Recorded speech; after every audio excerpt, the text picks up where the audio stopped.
ધંધુકાની બાજરડા સેવા સહકારી મંડળીના 2 કર્મચારીઓને સેક્રેટરી દ્વારા મૌખિક સૂચના આપી છૂટા કરાતા કર્મચારીઓની ઉચ્ચ કક્ષાએ રજૂઆત।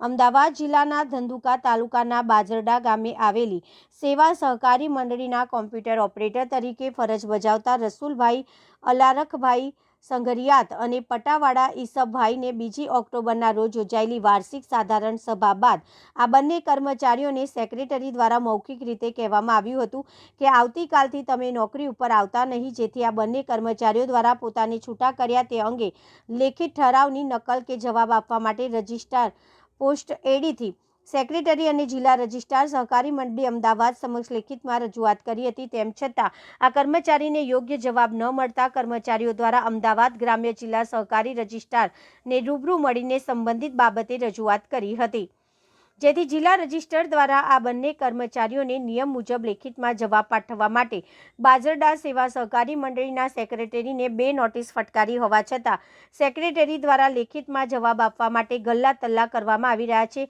તેથી હવે આ બંને કર્મચારીઓ દ્વારા સેક્રેટરી અને તત્કાલીન વ્યવસ્થાપક કમિટીના હોદ્દેદારો સામે લેબર કોર્ટમાં પિટિશન દાખલ કરવાની તજવીજ હાથ ધરવામાં આવી છે।